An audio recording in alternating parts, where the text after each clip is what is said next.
નમસ્તે વિદ્યાર્થી મિત્રો, અત્યાર સુધી આપણે કાર્બનિક સંયોજનોમાં હાઇડ્રોકાર્બન સંયોજનો અને ક્રિયાશીલ સમૂહ ધરાવતા જુદા જુદા સંયોજનો વિશે આપણે સમજી ગયા. ઉપરાંત આજે પણ કોઈ જુદા જુદા કાર્બનિક સંયોજનો છે તેમના આણ્વીય સૂત્ર, બંધારણીય સૂત્ર ઉપરાંત તેમનું નામકરણ કેવી રીતે કરવામાં આવે છે તે આપણે જુદા જુદા ઉદાહરણ દ્વારા સમજી ગયા. હવે આ જે પણ કાર્બનિક સંયોજનો છે એ કાર્બનિક સંયોજનોના રાસાયણિક ગુણધર્મોની વાત કરીએ તો તેમના રાસાયણિક ગુણધર્મોમાં કઈ કઈ પ્રક્રિયાઓ થતી જોવા મળે છે. તો આજે આપણે જે પણ કાર્બનિક સંયોજનો છે એ કાર્બનિક સંયોજનો અથવા તો કાર્બનના સંયોજનો છે એમના રાસાયણિક ગુણધર્મોની વાત કરીએ તો કાર્બનના સંયોજનોના રાસાયણિક ગુણધર્મો.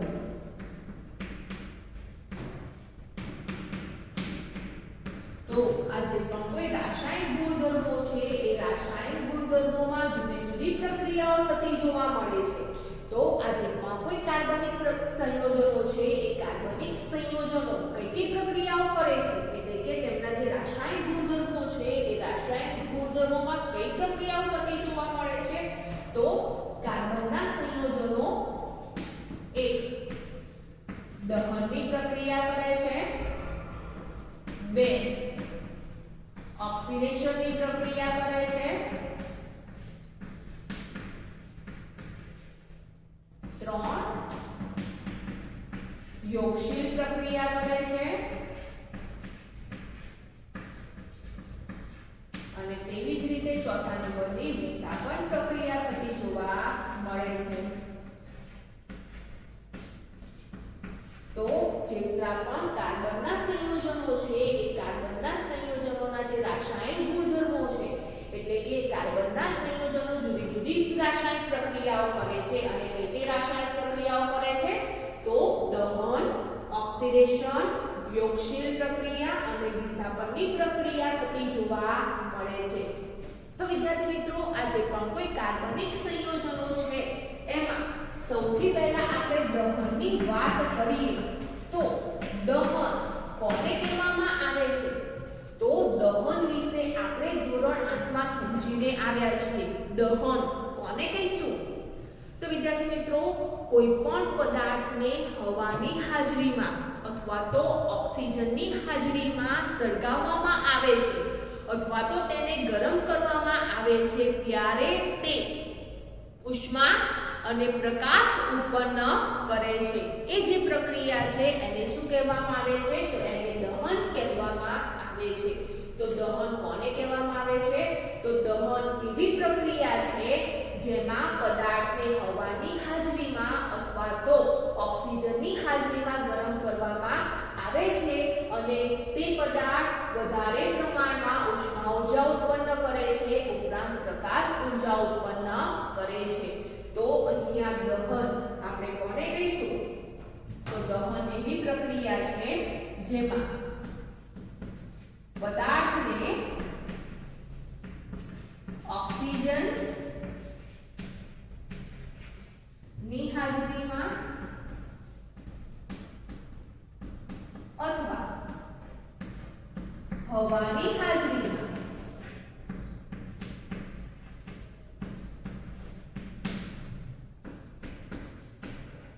ગરમ કરવામાં આવે અને તે ઉષ્મા અને પ્રકાશ ઉત્પન્ન કરે છે તેવી પ્રક્રિયાને શું કહેવામાં આવે છે? તો તેવી પ્રક્રિયાને દહન તરીકે ઓળખવામાં આવે છે. તો કાર્બનના જેટલા પણ બહુરૂપો છે એ બધા જ બહુરૂપો દહન પામીને કાર્બન ડાયોક્સાઇડ વાયુ અને તેની સાથે સાથે વધારે પ્રમાણમાં ઉષ્મા અને પ્રકાશ ઉત્પન્ન કરે છે. તો કાર્બનના બધા જ બહુરૂપો એટલે કે ગ્રેફાઇટ, હીરો જેવા જે પણ કોઈ કાર્બનના બહુરૂપો છે એ કાર્બનના બહુરૂપોનું જો દહન કરાવવામાં આવે છે તે દરમિયાન એ કાર્બન ડાયોક્સાઇડ વાયુ તો ઉત્પન્ન કરે છે, પરંતુ સાથે સાથે તે ઉષ્મા અને પ્રકાશ ઉર્જા પણ મુક્ત કરે છે. તો વિદ્યાર્થી મિત્રો, હવે આ જે પણ કોઈ કાર્બનિક સંયોજનો છે એ કાર્બનિક સંયોજનોમાં પહેલું આપણે દહનની પ્રક્રિયા સમજીએ છીએ. તો કાર્બનિક સંયોજનો છે, તો કાર્બનિક સંયોજનોમાં સૌથી વધુ પ્રમાણ કોનું જોવા મળે છે? એટલે કે કાર્બનનું પ્રમાણ જોવા મળે છે, જેથી આપણે એને કાર્બનિક સંયોજનો કહીએ છીએ. તો કાર્બનિક સંયોજનોમાં કાર્બન જોવા મળે છે, જેથી કરીને જે કાર્બન છે એ કાર્બનને હવાની હાજરીમાં અથવા તો ઓક્સિજન સાથે તેને ગરમ કરવામાં આવે છે અથવા તો તેને સળગાવવામાં આવે છે. તે દરમિયાન તે કાર્બન ડાયોક્સાઇડ વાયુ ઉપરાંત ઉષ્મા અને પ્રકાશ ઉત્પન્ન કરે છે. તો જે કાર્બનની ઓક્સિજન સાથેની જ્યારે પ્રક્રિયા થાય છે તે દરમિયાન શું થાય છે? કાર્બનનું દહન થાય છે, અને કાર્બનનું દહન થઈને શું થાય છે?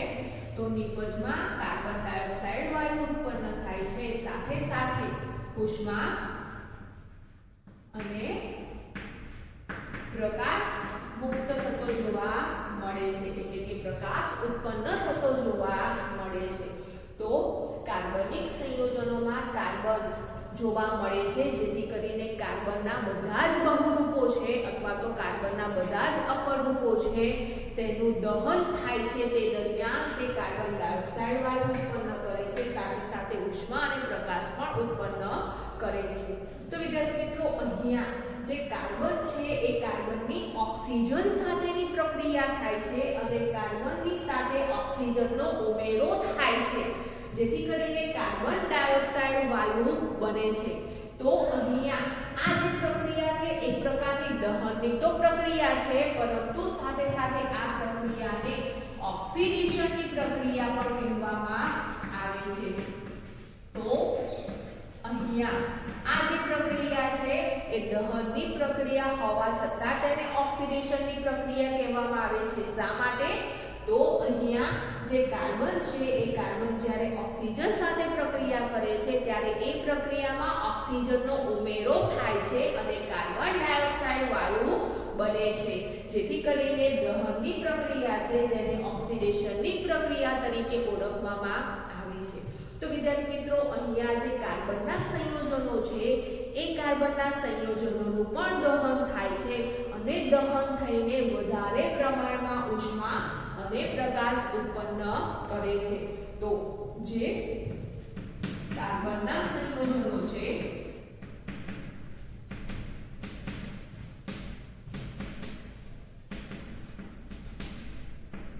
એમનું દહન થઈને વધુ માત્રામાં પ્રકાશ અને ઉષ્મા ઉત્પન્ન થાય છે. ઉદાહરણ તરીકે સમજીએ તો ઉદાહરણ તરીકે હવે આપણે કાર્બનિક સંયોજન લઈએ, એટલે કે કોઈ પણ કાર્બનનું સંયોજન લઈએ. હવે એનું આપણે દહન કરાવવાનું છે, એટલે કે હવા કે ઓક્સિજનની હાજરીમાં તેની પ્રક્રિયા કરાવવાની છે. તે દરમિયાન એ વધારે પ્રમાણમાં પ્રકાશ અને ઉષ્મા ઉત્પન્ન કરે છે. તો ઉદાહરણ તરીકે આપણે મિથેનનું ઉદાહરણ લઈએ તો મિથેન એ સંતૃપ્ત હાઇડ્રોકાર્બન સંયોજનો છે, એટલે કે આલ્કેન સંયોજનો છે. તો એ જે મિથેન છે એ મિથેનનું આણ્વીય સૂત્ર શું થાય છે? તો મિથેન છે એનું આણ્વીય સૂત્ર થાય છે CH4. તો આ છે મિથેન. આપણે કાર્બનિક સંયોજનોના રાસાયણિક ગુણધર્મો સમજીએ છીએ, એમાં પહેલું આપણે દહનની પ્રક્રિયા સમજીએ છીએ. તો દહનની પ્રક્રિયામાં જે કાર્બનિક સંયોજન છે એ કાર્બનિક સંયોજનોમાં આપણે મિથેનનું ઉદાહરણ લઈએ તો મિથેન છે એ મિથેનની ઓક્સિજન સાથે જ્યારે પ્રક્રિયા થાય છે તે દરમિયાન કાર્બન ડાયોક્સાઇડ વાયુ ઉત્પન્ન થાય છે, સાથે સાથે પાણી પણ છૂટું પડે છે, ઉપરાંત વધારે પ્રમાણમાં ઉષ્મા અને પ્રકાશ મુક્ત થાય છે। તો અહીંયા મિથેનની ઓક્સિજન સાથેની પ્રક્રિયાથી કાર્બન ડાયોક્સાઇડ વાયુ અને પાણી છૂટું પડે છે, સાથે સાથે પ્રકાશ અને ઉષ્મા ઊર્જા ઉત્પન્ન થાય છે, જેથી અહીંયા આ જે પ્રક્રિયા છે એ પ્રક્રિયાને શું કહેવામાં આવે છે? તો આ પ્રક્રિયાને દહનની પ્રક્રિયા કહેવામાં આવે છે। આ ઉપરાંત વિદ્યાર્થી મિત્રો અહીંયા આ જે સમીકરણ છે એ સમીકરણને સંતુલિત કરવામાં આવે તો આપણે કેવી રીતે સંતુલિત કરીશું? તો ચેપ્ટર નંબર 1 માં આપણે સમજી ગયા છે કે જે પણ કોઈ રાસાયણિક સમીકરણ છે એ રાસાયણિક સમીકરણને કેવી રીતે સંતુલિત કરવામાં આવે છે, તો તેને આધારે આ જે સમીકરણ છે એ સમીકરણને આ પ્રમાણે સંતુલિત કરીશું। એટલે કે અહીંયા જે પણ કોઈ ઓક્સિજન છે એ ઓક્સિજનની સંખ્યા 2 ગણી અને પાણીની સંખ્યા આગળ આપણે 2 ઉમેરીએ છીએ એટલે કે લખીએ છીએ, ત્યાર પછી આ જે પણ કોઈ રાસાયણિક સમીકરણ છે એ સંતુલિત થતું જોવા મળે છે। તેવી જ રીતે આપણે બીજું ઉદાહરણ લઈએ તો બીજું કાર્બનિક સંયોજન લઈએ તો બીજા નંબરે કાર્બનિક સંયોજન લઈએ છીએ આપણે ઇથેનોલ। તો ઇથેનોલ એ આલ્કોહોલ સંયોજન છે, એટલે કે 2 કાર્બન ધરાવતો આલ્કોહોલ સંયોજન કયું છે? તો 2 કાર્બન ધરાવતું આલ્કોહોલ સંયોજન છે ઇથેનોલ। હવે ઇથેનોલનું પણ દહન કરાવીએ છીએ તે દરમિયાન પણ વધારે માત્રામાં ઉષ્મા અને પ્રકાશ ઉત્પન્ન થતું જોવા મળે છે। તો હવે ઇથેનોલ લઈએ તો ઇથેનોલનું આણ્વીય સૂત્ર શું થાય છે? તો ઇથેનોલ છે એ ઇથેનોલનું આણ્વીય સૂત્ર થશે C2H5OH। તો C2H5OH છે એ ઇથેનોલનું સૂત્ર છે, અથવા તો આ જે ઇથેનોલ છે એને આ પ્રમાણે પણ દર્શાવી શકાય છે CH3CH2OH। આ જે સૂત્ર છે એ પણ શાનું છે? ઇથેનોલનું છે।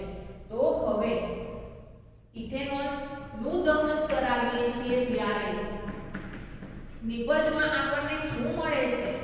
તો ઇથેનોલનું આપણે જ્યારે દહન કરાવીએ છીએ અથવા તો ઇથેનોલ જ્યારે ઓક્સિજનની હાજરીમાં પ્રક્રિયા થાય છે તે દરમિયાન કાર્બન ડાયોક્સાઇડ વાયુ, પાણી અને સાથે સાથે ઉષ્મા અને પ્રકાશ ઉત્પન્ન થાય છે। તો જે પણ કોઈ કાર્બનના સંયોજનો છે એ કાર્બનના સંયોજનોનું દહન થાય છે અને વધુ પ્રમાણમાં કાર્બન ડાયોક્સાઇડ વાયુ ઉત્પન્ન થાય છે, સાથે સાથે પ્રકાશ અને ઉષ્મા પણ ઉત્પન્ન થતું જોવા મળે છે। હવે વિદ્યાર્થી મિત્રો અહીંયા આ જે સમીકરણ છે એ સમીકરણને આપણે સંતુલિત કરવું છે, તો એ સમીકરણને કેવી રીતે સંતુલિત કરીશું? તો અહીંયા આ જે સમીકરણ છે એ સમીકરણમાં આપણે જે એરો છે એટલે કે જે પ્રક્રિયા છે એ પ્રક્રિયકો અને નિપજોની સંખ્યા સરખી કરીએ તે માટે આ સમીકરણને આ પ્રમાણે સંતુલિત કરી શકાય। તો અહીંયા આ જે પણ કોઈ સમીકરણ છે એ સમીકરણને આપણે સંતુલિત જે પહેલા ચેપ્ટરમાં સમજી ગયા છે તે જ પ્રમાણે અહીંયા સંતુલિત કરીએ છીએ। તો અહીંયા જ્યારે પણ સમીકરણને સંતુલિત કરવામાં આવે છે તે દરમિયાન પ્રક્રિયકો છે એ પ્રક્રિયકોમાં જોવા મળતા જે પણ કોઈ પરમાણુઓ છે તેમની સંખ્યા એટલે કે ડાબી બાજુની સંખ્યા અને જમણી બાજુની સંખ્યા કેવી જોવા મળે છે? સમાન જોવા મળે છે। તો કાર્બનિક સંયોજનોની પહેલી પ્રક્રિયા આપણે જોઈ દહનની પ્રક્રિયા, પરંતુ વિદ્યાર્થી મિત્રો હવે કાર્બનિક સંયોજનો છે એ એમના બંધને આધારે 2 ભાગમાં વિભાજિત કરેલા છે, જે આપણે અગાઉ સમજી ગયા છે કે સંતૃપ્ત હાઇડ્રોકાર્બન સંયોજનો અથવા તો સંતૃપ્ત સંયોજનો અને અસંતૃપ્ત સંયોજનો। તો સંતૃપ્ત સંયોજનો કોને કહેવામાં આવે છે? તો કાર્બન કાર્બન પરમાણુ વચ્ચે એક બંધ હોય તેવા જે પણ કોઈ સંયોજનો છે એને સંતૃપ્ત સંયોજનો કહેવામાં આવે છે। તો સંતૃપ્ત સંયોજનો છે એ સંતૃપ્ત સંયોજનોનું જો દહન કરાવવામાં આવે છે તે દરમિયાન કાળા ધુમાડા વગર ભૂરી જ્યોતથી તે સંયોજનો સળગી ઉઠે છે। તો સંતૃપ્ત સંયોજનોમાં એક બંધ જોવા મળે છે, જેને કારણે એ જે પણ સંતૃપ્ત સંયોજનો છે એમનું દહન કરાવવામાં આવે છે તે દરમિયાન તેમનું સંપૂર્ણ દહન થાય છે, એટલે કે તેમના દહન વખતે કાળા ધુમાડા જોવા મળતા નથી અને તેઓ ભૂરી જ્યોતિ સળગી ઉઠે છે। આ ઉપરાંત વિદ્યાર્થી મિત્રો જ્યારે અસંતૃપ્ત સંયોજનોનું જો દહન કરાવવામાં આવે છે તે દરમિયાન કાળા ધુમાડાઓ વધારે માત્રામાં ઉત્પન્ન થાય છે, સાથે સાથે તે પદાર્થ પીળી જ્યોતિ સળગી ઉઠે છે।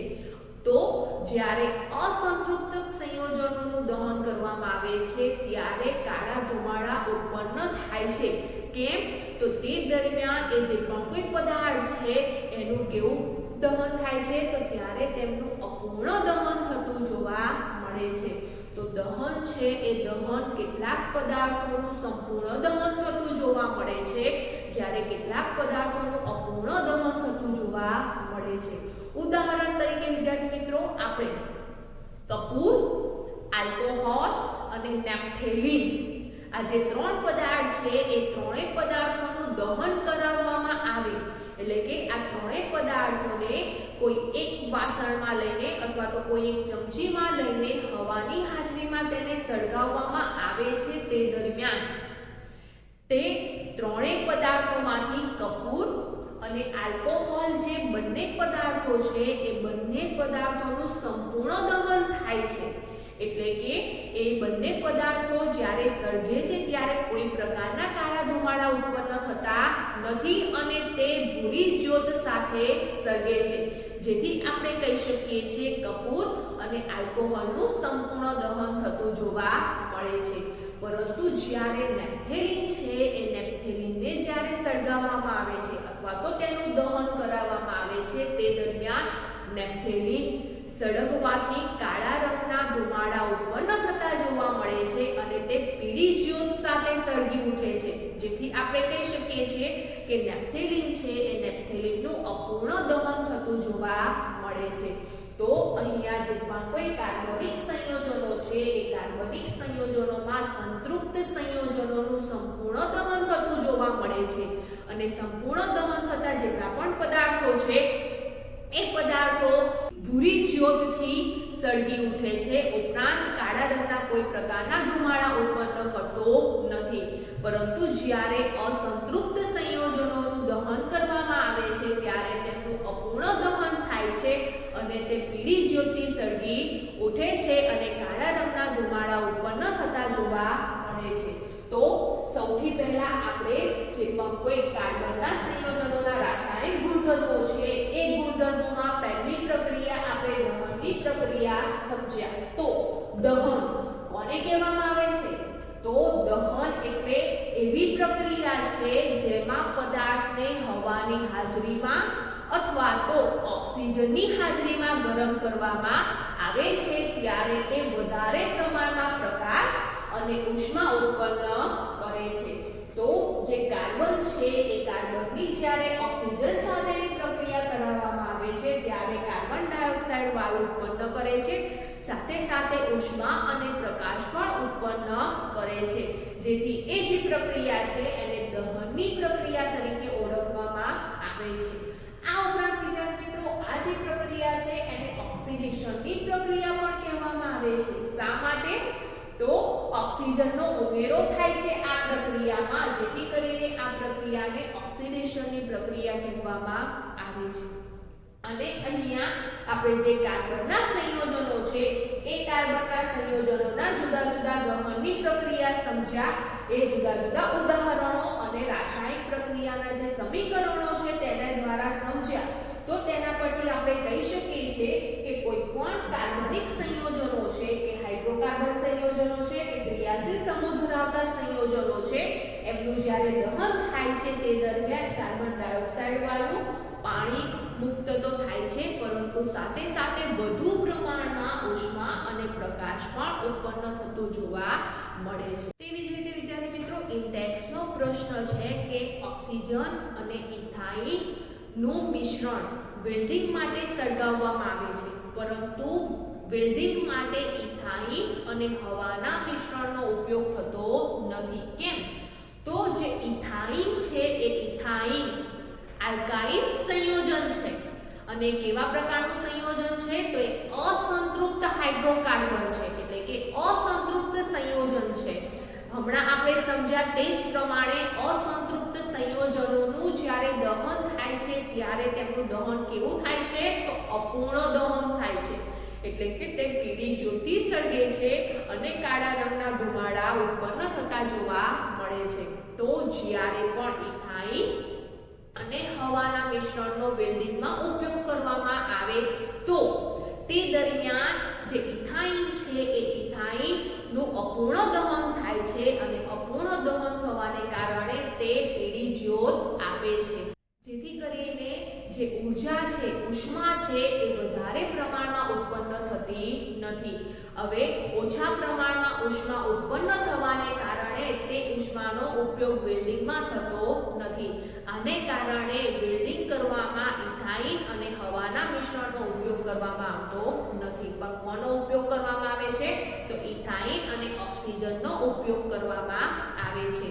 તો જ્યારે પણ વેલ્ડિંગ કરવામાં ઇથાઇન અને ઓક્સિજનના મિશ્રણનો ઉપયોગ કરવામાં આવે છે તે દરમિયાન તેમનું સંપૂર્ણ દહન થાય છે અને સંપૂર્ણ દહન થવાને કારણે તેમનું વધારે પ્રમાણમાં ઉષ્મા ઉત્પન્ન કરે છે.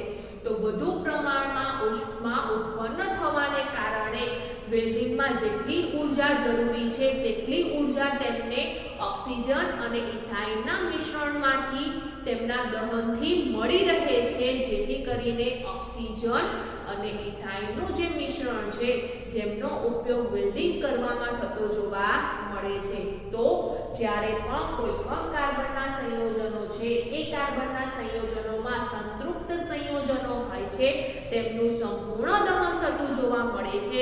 જ્યારે અસંતૃપ્ત સંયોજનોનું દહન કરવામાં આવે છે ત્યારે તેમનું અપૂર્ણ દહન થતું જોવા મળે છે અને તે પીળી જ્યોત સાથે સળગે છે.